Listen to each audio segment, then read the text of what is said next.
طالب العلم خذ من نظمي الدرر واسمع لنصحي وانقل عني الخبر ما دمت تطلب هذا العلم مجتهدا فاخشع ولا تك كالغاوين مفتخرا. بسم الله الرحمن الرحيم. الحمد لله والصلاة والسلام على رسول الله.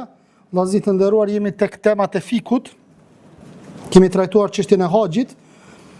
Është titulli i fundit rreth normave të vizitës së xhamisë pejgamberit alayhis salatu wassalam, para se mi anis tek shitblerja, kapitulli i shitblerjes.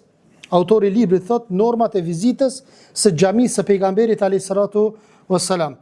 Vllazni, vizita e xhamisë pejgamberit alayhis salatu wassalam nuk është shtyllë e haxhit, as nuk është shtyllë e umrës. Nëse e vizitojmë, kemi shpërblime, normalisht. Edhe në ndërkohë kur shkon me vizitu xhamin e pejgamberit alayhis salatu wassalam, njëkohësisht e viziton edhe varrin e tij, por jo me marr rrugtim të posaçëm për varrin e pejgamberit alayhis salatu wassalam. Po thjesht me shku me vizitu xhamin e pejgamberit alayhis salatu wassalam, çish ka në hadith pejgamberit alayhis salam që nuk lejohet me marr udhtim përveç 3 xhamiave. Njëri ndërta është edhe xhamia e profetit Muhammed sallallahu alaihi wasallam. Çdo vizitor që niset për të bërë ibadet Allahut subhanahu wa taala, haç apo humre, duhet të përfshijë në jetën e tij edhe vizitën e xhamisë së pejgamberit alayhis salatu wassalam. Sepse tham nuk lejohet udhëtimi përveç në 3 xhamia. Atë në jetën e tij që xhamit me i vizitu. Si dhe faljen e të, sepse ajo është faltoria e dytë për nga rendi i meritës, si thot Muhamedi alayhis salatu wassalam, namazin këtu në xhamin time është 1000 herë më i mirë dhe më shpërblim se sa në xhami tjera. Ndërsa xhamia apo çabja është 100.000 herë. Më thonë 100.000 është në çabe, 1000 herë është në xhamin e pejgamberit alayhis salatu wassalam, se sa në xhami tjera përveç çabës. Po ashtu transmetimi i Buhariut e sqaron më qartazi arsyen e vizitës, thot Muhamedi alayhis salatu wassalam, nuk merret rruga për qëllim adhurimi vetëm 3 xhamia e trajtuam, më thon xhamin e shejt, çabja, xhamin time dhe xhamin el Aqsa. Dhe thot Muhamedi, dhe thot Allah subhanahu wa taala, çka t'ju jepi dërguari merrni dhe ç'ju ndaloj lëreni. Domethënë na mostër të praktikimit fesë Allah subhanahu wa taala e kemi Muhamedin sallallahu alaihi wasallam, po ashtu Muhamedi alayhis salam ka thonë, merrni prej meje ritualet të haxhit. Domethënë çfarëdo që unë bëj, normalisht ne kemi obligim me pasu. Po ashtu kur vizitori arrin në xhamin e pejgamberit alayhis salatu wassalam, është sunnet me hi me komën e djathtë. Përveç xhamis, normalisht edhe në xhami tjera na sunet e kemi që me hi me komën e djathtë. Dhe themi me emrin e Allahut, paqja dhe shpëtimi qoftë mbi të dërguarin e Allahut, dhe pastaj çfarë? I fal 2 rekate. Më thonë është sunnet mi fal 2 rekate. Që ky 2 rekat nuk është sunnet vetëm në xhamin e pejgamberit alayhis salam. Çdo xhami që hen duhet mi fal 2 rekate. Pastaj mesun ulemave ka ihtilaf, a është wajib, a është sunnet, është çështje tjetër, apo ne mbajmë mendimin që është wajib. Pse? Me hadithin Buhari që pejgamberi sallallahu ka qenë duke ligjëru, duke mbajt hutbën, e ka pa një person që është fut brenda në xhami, është ul, e ka ndal Muhamedi sallallahu hutbën, edhe i ka thonë ja Sulejk, thot a i fale 2 rekate, thot jo, thot ngritu dhe falu, por se shkurt. Paramendoni vllazni, që kjo është argument shumë i fuqishëm mbi obligueshmërinë e këtij namazi. Pse? Sepse dëgjimi i hutbës çfarë është? Është wajib. Bile nuk lejohet mi thonë xhamatliu tjetër vllau ton das hesht. Me përmend, me gjuhë hesht. Lejohet mi apo me gisht, shenj, po jo me gjuhë, sepse të hup shpërblimi. Ndërsa Muhamedi sallallahu alaihi ndërpret hutbën, aq rëndësi ka dhënë namazit tahiyatul mesxhid, saqë i ka thënë ngritu dhe falu 2 rekate. Dhe i fal 2 rekate dhe normalisht vazhdon me dëgju. Njëjta gjë është edhe me xhamin e pejgamberit sallallahu alaihi wasallam. Po ashtu, më e mira është të falet në Rauda Sherife, sepse pejgamberi sallallahu alaihi wasallam ka thënë, ata që kanë shku numrën çabe e din, Rauda është mes hutbes ku mbohet, hutbja apo edhe varrit shtëpisë pejgamberit sallallahu alaihi wasallam, kopsht prej kopshteve të xhenetit. Dhe është mirë që aty mu fal 2 rekate. Ata që shkojnë, tash elhamdulillah i kanë bo me aplikacione, kushdo që shkon, udhëheci i umrës i atynve, i rregullon ato dhe shkon i fal 2 rekate pa problem. Transmetohet nga Po ashtu pas faljes vizitohet varri i pejgamberit alayhis salam dhe dy varret e dy shokëve të tij Abu Bekrit dhe Omer ibn Khattabit qëndrohet për krah varrit dhe me zë të ulët thuhet Assalamu alejke ja Rasulallah, Assalamu alejke ja Abu Bekr, edhe Assalamu alejke ja Omer. Më thonë pejgamberi sa është varri i tij, djathtë është Omeri dhe Abu Bekri dhe Omeri radiallahu anhum. Transmetohet tek Abu Davudi nga Abu Huraira se pejgamberi sa ka thënë, sa herë që çdo kush më përshëndet, Allah ma kthen shpirtin derisa t'ja kthej edhe unë përshëndetjen. Më sa herë që ti çon salavat mbi pejgamberin alayhis salam, është një melaçe posaçme subhanallah. Ta merr çet përshëndetje edhe ta çon te pejgamberi alayhis salam. Dhe ai ty ta kthen 10. Ti njo ai 10. Ju kum kallzu një rast ka ndodh me Sheikh Albani rahimullahu taala. Edhe pi thot njoni, thot kum dëgju që ti po shkon në Çabe apo po shkon te xhamia pejgamberit alayhis salam njëkohësisht. Thot çoj bre selam Muhamedit alayhis salam se varri është aty çoj selam. Thot apo do më të kallzu diçka që para se më shku une, ty të shkon selami, ty të shkon salavati, ty të shkon përshëndetja. Ora thot jo më shu që tash, më i me harru, apo ndodh, insan holli, njeri ju besher, nesje, insan nesje është prej asaj foljes që harrestar është, haron, edhe thot qka, thot thuje salavatin, thot me lo që ta merë që të salavat për njerë të qënë të pejgamberi alayhis salam. Që çfarë përgjigje edhe logjike, po edhe argumentuse. Se na njeri ju ka nevoj përveç dispozitë, përveç argumentimit me fjalë të Allah dhe të pejgamberit, Allah thot Kur'an që të mendoni, që të logjikoni. Apo me përdor në logjikën, apo dynjon, çështjet e dynjos që nuk bie ndesh me fen, është e mirë. Mi dhon disa shembuj konkret që ato e bind hala më shumë, përveç argumenti që është. Ndërsa neve si besimtar na shton akoma më shumë kur shkencëtarët e vërtetojnë një send që e ka paralajmëruar Allahu dhe pejgamberi i tij, neve alo më shumë na rrit imanin, apo. Pastaj thot, nuk ka gjë nëse shton paqja qoftë mbi ty i dërguari i Allahut, paqja qoftë mbi ty krijesa më e mirë e Allahut, paqja qoftë mbi ty zotëria i profetëve dhe i prisit të devotshme, dëshmoj se ti e përcolle mesazhin, e kreve emanetin dhe drejtove ummetin dhe luftove për hir të Allahut në një xihad të vërtet. Allahu të shpërbleft për ummetin tënd dhe për me shpërblimin më të mirë e kështu me radhë o Zot bekoj Muhamedit familjen e tij gjitha këto salavatet. Pastaj vizitori kalon pak të djathtas përshëndet Abu Bekrin, pak të majtas gjithashtu është e pëlqyeshme edhe vizita e Varrezës Beki. Më thonë aty që janë aty që janë varros sahabët e pejgamberit alayhis salam, gjithë ata burra të mëdhenj vllazni, kur ti shihni ato varreze nuk janë sikur varrezat tona që i përngjajnë të krishterëve. Po krejt janë gati rrafsh, shumë pak një pëllëm mbi tokë. Alamet njerëz të mëdhej dhe ashtu e kanë varrin. Ndërsa ne çka i bëjmë varret me përmendore, me tylifargjëra, me kurora, me lule që nuk dallojnë nga të krishterët. Gjëra që nuk duhet i kryer vizitori. Vizitori shkon në Medinë për qëllim adhurimi. Dhe thot, ai duhet të ndjek ato që i ka ligjësuar Allahu dhe i dërguari i tij, dhe duhet t'i braktis këto gjëra në vijim. E para thot, ti drejtohet lutje pejgamberit alayhis salam. Kjo është shirk. Me bo vllazni, mos më kon autoritetit saudite aty para varrit. A di bre çka bëhet? A din çka bëhet? A di sa sufia sa dervishi nalet aty? Nalet e lutet e një zot e din se çka i bjen nërmend me lut pejgamberin alayhis salam. Alhamdulillah ajo është e bllokuar, domethënë shtëpia e pejgamberit alayhis salam që tash është në varr, është e bllokuar. Domethënë hermetikisht është e bllokuar në një aspekt, po përveç se me hi edhe me prish ato që me hi mrena. Nuk ka derë që me hi mrena, po është e bllokuar në një aspekt. Falë Allahu azza wa jall. Se çka kishin bërë pas kon muslimanët e shkret apo disa që kanë rënë shirk në Allahun azza wa jall. Pastaj thot Allah është ai i cili ka mundësi për plotësimin e çdo gjëje, si shërimin e çmurëve, shtimin e rrezikut, largimin e brengave dhe halleve. Për sa i përket ndërmjetësimit profetit për besimtarit, kjo lutje i drejtohet Allahut subhanahu wa taala. I thësha një vëlla kur isha në Turqi, thësha, cilla lutje lejohet? Thësha, mi thon ja Rab, bëje Resulin alayhis salam ndërmjetësim temin. Ndërmjetësim për mua. Ja Rab, bëje Resulin alayhis salam ndërmjetësim për mua, shefat për mua. Dhe duaja e dytë shefat ja Resulallah. Shefat o i dërguari i Allahut, ndërmjetësoj i dërguari i Allahut. Herë kisi ollur po ma bën, të dyja të bën, s'ka problem. Qysh me të dyja të bën? E para pi lutesh Allahut, e dyta kujt pi lutesh? Resulit alayhis salam. Përkundër që është krijesë e mirë, përkundër që e ka përgjedhur Allahu subhanahu wa taala. Po nuk është krijues. Ne nuk jemi si të krishterët që i lutën Isaut alayhis salam, Jezusit. Ma shikoni akidja çka është.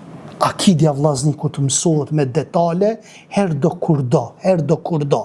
Edhe me shku me deviju në për perëndim që shkojnë vllaznia ku e di une, me bo me deviju, me bo Allahu na rujt, që këtë tauhidi e largon sa do kudo e rikthen aty ku kon. Në start. Më thonë se tauhidi shumë ka rëndësi. E dyta, të kthyeret nga varri pejgamberit alayhis salam. Në kohën e lutjes duhet të kthehemi nga kibla sepse lutja pranohet më së shumti. Nuk ki nevojë më lut drejtim të varrit pejgamberit alayhis salam. Pastaj thot ndalimi i rrotulluarit rreth varrit apo të fërkuarit pas tij. Ka rënë gjithë dietarët dakord. Domethënë se të gjitha kohrave rrotullimi kryhet vetëm rreth Çabës, Ruknul Yamanit dhe Gurit Zi. Nuk lejohet me bo tavaf rreth varreve. A bëjnë ishen mesin e muslimanëve, kjo është e përhapur edhe bëjnë tavaf. Pse se tavafi po bëhet në Çabë, hajtë ta bëj edhe unë një tavaf këtu, se ka bazë tavafi. Apo shia që e kanë bënë Çabët vet, edhe sillen rreth Çabës aty me thojza Çabës. Ndalimi i vizitës së shpesh të varrit pejgamberit alayhis salam. Pasi një gjë e tillë nuk është ligjësuar dhe as zakoni të parëve të mirë, thot mjafton për muslimanin që të lutet të çoj salavate, i shkon salavati. Pika tjetër, ndalimi i qëndrimit të vizitorit afës ose larg varrit në formën e faljes.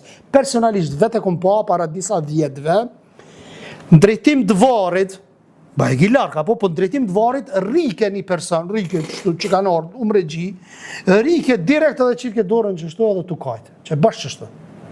Ose sikur namaz tu kon. Vetëm drejtim të Çabës. Në drejtim të varrit pejgamberit alayhis salam. Kjo nuk lejohet sepse futet aty pastaj lutja, e lutin pejgamberin alayhis salam, se me shku atje afër s'lejojnë ata autoritetet saudite. Policët aty që janë. Nuk lejojnë. Po ky pi largit në drejtim e ka po aty varrin e pejgamberit alayhis salam, edhe rrin si, domethënë si kese më afruar Allahut azza wa jall. Duke i mbyllur sy, duke ulur shikimin e kështu me la, e kështu në vazhdim. Ndalimi i ngritjes së zërit kur japim selam, çojmë salavate apo bëjmë lutje me piskat aty. Apo me piskate me bërtit, më thonë me ato dhikret e tyre apo ziqret e tyre, thot Allahu azza wa jall, o ju të cilët keni besuar, mos e ngrini zërin më shumë se zëri i pejgamberit Allahut, dhe mos e thërisni atë ashtu siç thërisni njëri tjetrin e t'ju zhdukën punët pa e ditur. Subhanallah. Para mëna, Allahu çfarë po thot? Mundën me të zhduk veprat, nëse ngrit zërin te imase në ibadet, dhe më thonë, e sidomos kur je para pejgamberit sallallahu alaihi wasallam, suratul Hujurat ajeti 2, dhe për fund është ndalimi sjelljeve të pahishme në xhami, si të qeshurit pa karar, të luajturit e tij e tjerë, e sidomos kur bëhet fjalë në xhamin e pejgamberit sallallahu alaihi wasallam. Tani do të futemi tek kapitulli i marrëdhënieve islame në lëmit e jetës. Deri sot vllazni na kemi shpjeguar librin e parë, vëllimin e parë të librit, që i ka 400-500 faqe. Lumë ata që i kanë përcjell prej fillimit deri e inshallah deri në mbarim librit të dytë. Gjitha, domethënë shtyllat e islamit i kemi trajtuar. E tani do ta trajtojmë kapitullin e marrëdhënieve islame në lëmit e jetës. Kapitulli i lëmive ndërnjerëzore. Se fillim kapitullit ka qenë mes teje dhe Allahut azza wa jall. E tash po him në kapitullin ndërnjerëzor. Që janë hakët e njerëzve, apo hakut ndaj njerëzve. E një ndër hak apo një ndër çështjet është edhe shitblerja. Edhe shitblera. Islami është fe edhe shtet, institucion thot. Pasi shpalosëm dispozitat, thot autori, midis robit, edhe krijuesit, lidhjet midis tyre, normat e adhurimit, në vim kemi me shtjellu dispozitat që kanë të bëjnë me lidhjet e njerëzve me njëri tjetrin. Ç'sh janë? Thot, shitblera, bashkëveprimi komercial, vakëfet, testamentet, dhuratat, dispozitat e martesës, lidhjet martesore, kushtet e saj, jetesa në hijen e familjes, shpenzimet ndaj familjes, divorci, zia, gjitha kriminalistiken, krejt, gjykatat, krejt do t'i trajtojmë me lejen e Allahut subhanahu wa taala. Islami ka organizuar marrëdhëniet e njerëzve, thot tregjet, udhimet, shtëpiat, rrugët nga natyra që i ka krijuar Zoti njerëzit kanë nevojë të marrin e t'japin, sepse kështu mbetesh në këtë jetë, në këtë botë. Normalisht i ke me ble diçka. Ka më bo pronë jotja ajo. Mirë, por na duhet me mësu tash cilat janë halal, cilat janë haram, me i ditë dispozitat. Nëse nuk i dim, him në haram, edhe normalisht pastaj e marrim dënimin e merituar. Kjo është feja e punës, aktivitetit që të nxit dhe të urdhon të ecësh në rrugën e Allahut, të adhurosh Allahun subhanahu wa taala, thot për ta vënë lypjen për ta cilë dhe dembelizmin me një anë. Dhe më thonë, lypjen, dembelizmin, gjitha këto me një anë, edhe mjë qasë, punës me lejen e Allahut subhanahu wa taala. Thot Allahu azza wa jall, njeriut nuk i takon vetëm se ajo që ka punuar. E kur të mbaroj namazi, suratul Gjuma, po të kallëzon. Kur të mbaroj thot namazi, që i bie në Gjuma lejohet me punu. Po jom pjesën ku është koha e namazit. Mas Gjumos të lejohet me punu, thot atër shpërdoni thot në tokë dhe kërkoni begatit e Allahut subhanahu wa taala, suratul Gjuma, ajeti 10, dhe thot pejgamberi alayhi salatu wassalam, shikoni për tregtarin besnik. Çfarë hadith madhështor. Tregtari besnik ka morë ngjall në ditën e gjykimit, thot me të sinqertët edhe dëshmorit. Subhanallah. Tregtari i sinqert. Bajgi vështirë më kon tregtari i sinqert. Apo bajagi është. Për shembull, këtë na kemi kerre. Kur djen puna me shit kerrin, çdo detaj më e kallzo. Po si e kallzove në hadith ka ardhur tu breqeti. Ai kallzojmë këtë, çdo detaj. Na një naik. Çdo detaj. Çto e kam çto po shitet ashtu. E valla shitet, s'ki çka më bë. Kimi kallzu. Jo më fal shprehje mja alshu. Se çysh jalshesh Allah zela ani talshon. Se të lëshohet tani kiameti i parave të vjen aty, gjatë parave do të më dhon për kërë. Pastaj thot, me gjithë këto vin disa njerëz dhe broçkullisin gjepura, thot, ngjoja, strukturat, rregullat e kësaj feje janë të papërshtatshme. Janë mesjet këto apo maherët apo don, s'ka nevojë më mona me këto sene. Si kërkojnë ta këmbejnë ligjin e Allahut me disa parime ignorancë, sipas të cilave i forti e hat të dopten. Tani futemi tek kapitulli shitblerës me trajtimin në mënyrë gjuhësore dhe terminologjike dhe pastaj edhe hadithin do ta transmetojmë. Shitblera nga ana gjuhësore do të thotë të japësh diçka që të marrësh diçka tjetër, kjo gjuhësisht. E terminologjikisht çka është? Këmbimi një malli me një mall tjetër me qëllim pronësimi. Këmbimi një malli me një mall tjetër me qëllim pronësimi, me bë për vete ata. Thot duke shoshruar me fjalë dhe veprim të caktuar. Ligjësimi i shitblerjes ka ardhur në Kur'an. Thot Allahu azza wa jall, dhe Allah e ka lejuar shitblerjen dhe ka ndaluar çka? Kamatën. E ka lejuar shitblerjen, e ka ndaluar kamatën. Nga syneti shitsi dhe blerësi, shitsi dhe blerësi kanë thot të drejtën e zgjedhjes përderisa nuk janë ndarë, që aty mund me bo pazar, mund me fol, derisa nuk janë ndarë. Kur të ndanë, pastaj ti ky tjetri lejohet me ndërhy. Mirë po, të bone pazar, mu qut dikush edhe mi thonë, hajde se te unë e malire ki. Kjo nuk lejohet. Le ta krynë e njerë. Le ta krynë që është e mirë, pastaj tjetri mundet mi thonë, hajde te unë e vlla, se unë e kam këtë dhe këtë. Unanimizimi i dietarëve, dietarët që të kohrave kanë rënë dakord për lejimin e shitblerjes, nevoja njerëzve thret për shitblerjen, format e aktit të shitblerjes. A ka naj form, naj fjalë e posaçme nga pejgamberi alayhis salatu wassalam, apo naj veprim që na ka tregu Muhamedi alayhis salatu wassalam, që bën isharet që çështu duhet me bësh shitblerjen. Në fjalë dhe në vepër, s'ka. Çfarë thotë Sheikhul Islam Ibn Taymija? Kjo kthehet në adetin e vendit. Secili ka adetet e veta se çysh e shet mallin. Çfarë fjalë përdor që e shet mallin. Kështu thotë Sheikhul Islam Ibn Taymija. Shitblera është e saktë në çdo lloj fjale, forme.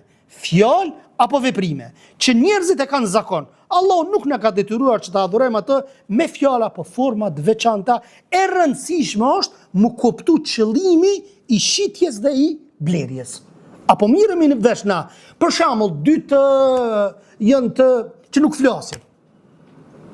Me mimika, me gishta mirën vesh që to që duhet me ble. Tash ka nej fjalë që duhet ajo. Thjesht e rëndësishme që mu kuptu që kjo ka të bëj për shitblerje. Edhe nuk ka asnjë problem. Njerëzit ndryshojnë për sa i përket mënyrës së të folurit në varësi të kohës, vendit apo kulturës ku jetojnë. Në këto pak faqe ne dëshirojmë që muslimani të arrijë ta kuptojë shitblerjet e lejuara. Kush ndalon bën haram diçka duhet të sjell argumentim sepse bien kundërshtim me origjinën e lejushmërisë. Disa lloj shitblerjes janë të ndaluara. Kamate që është për hap shumë mesin e muslimanëve, fatkeqësisht. Ndërsa dje pat Hoxha Adnan Dirsen e trajtoi çështjen e kamatës, e keni po se çfarë rreziku i madh është kamata, subhanallahu. Rrezik shumë i madh është, sigur me bo sa herë zina me nonën e vet? 36 herë. Edhe ato një gram me thonë, apo kupton kamat, një çka? Një dirhem kamat e ki, subhanallah, dënimin sikur mbi 30 herë me bo zina me nënën tonë. Një dirhem. E këta që i marrin. Thot, bashkëveprimi komercial i ndaluar rrotullohet rreth 3 çështjeve. Kamata me gjitha llojet e saj. E dyta, mos paraqitja të metave të mallit, që e tham. Dhe e treta, mashtrimi. Tu bereqeti. Tash e kemi hadithin. Abdullah ibn Omer radiallahu anhu transmeton se pejgamberi sallallahu alajhi wasallam ka thënë, nëse 2 persona kryejnë një akt shitblerje midis njëri tjetrit, secili prej tyre ka të drejtë të zgjedhë plotësimin e aktit apo prishjen e tij, përderisa nuk janë ndarë, që aty mund më marr vesh. Ose njëri prej tyre i ka dhënë përparësi në zgjedhjen e tretë për plotësimin e aktit. Thot, nëse ju dha e drejta e zgjedhjes njërit prej tyre dhe ranë dakord, atë shitblerja është bërë detyrueshme. Hadithi 250. Do me thënë një hadithit që parakaloj transmetohet nga Hakim ibn Hizam radiallahu anhu në formën që vjen. Profeti a.s. ka thënë, shitsi dhe blersi kanë të drejtën e zgjedhjes përderisa nuk janë ndarë. Derisa nuk ndarë, nëse kanë qenë të sinqertë dhe kanë thonë të vërtetën, e begatshme do të jetë shitblerja e tyre. Domethënë që të dytë, nëse janë të sinqertë në marrëveshje, në shitblerje, Allahu ka më çu bereqet të dy palëve. Qysh bereqet? Edhe ky që e blen, kur ta merr një artikull, Allahu i çon bereqet me çata. Edhe ky që i merr parët, me çato parë, Allahu subhanahu i çon bereqet. Në 2 anshëm Allahu subhanahu çon bereqet. Thot, dhe nëse i fshin të metat e mallit, gënjen, u largohet bereqeti. E mos sepse s'ka bereqet, po s'ka bereqet normalisht se po rran. Ku të rran, ku të bën dallavere, normalisht që s'kime pas hajër pastaj. Jo po i 2.000 euro, 3.000 euro në shpje, valla t'hinë edhe 10.000 dhe s'ki bereqet. Tu bereqeti. Dikush 5-600 euro, 1.000 euro i merë dhe ka bereqet. Këtë është të bereqet. Për ata është kërkoni bereqet tek Allahu subhanahu wa ta'ala. Pasunia po bereqeti. Shumë ka rëndësi. Kuptimi i përgjithshëm i hadithit. Njeriu ndodh që të nxitohet në shitblerje dhe mund të pendohet njëra apo tjetra palë si shitsi ashtu edhe blersi. Për këtë arsye Allahu i madhruar i urti i të urdhve u la mundësi muslimanëve nëpërmjet një intervali kohor që të mendonin. Mund me mendu, me thonë prit njerë të mendoj. Apo prit të mendoj derisa ta jap fjalën që të mendonin dhe reflektonin kundrejt kësaj shitblerje, kohëzgjatja se limitizohet dhe aq për atë sa shitësi dhe konsumatori janë duke diskutuar për aktin, nëse ata ndohen nga njëri tjetri, pastaj bie drejta e zgjedhjes pasi shitblera tashmë u plotësua mund me ndërhyj edhe dikush tjetër pastaj. Më pas profeti sallallahu alajhi wasallam na tregon disa nga faktorët e shtimit bekatis, siç tham, dhe faktorët e humbjes dhe dështimit në tregti, bereqeti dhe fitimin e sjell, sinqeriteti, besnikëria, ekspozimi i mallit tënd, i të metave të mallit tënd, siç tham, është kusht për me ardh deri tek bereqeti, deri në takimin e radhës me shitblerjen e ndaluar apo shitblerjet e ndaluara. Subhanaka Allahumma wa bihamdik, ashhadu an la ilaha illa ant, astaghfiruka wa atubu ilaik. Allahu ju shpërbleft.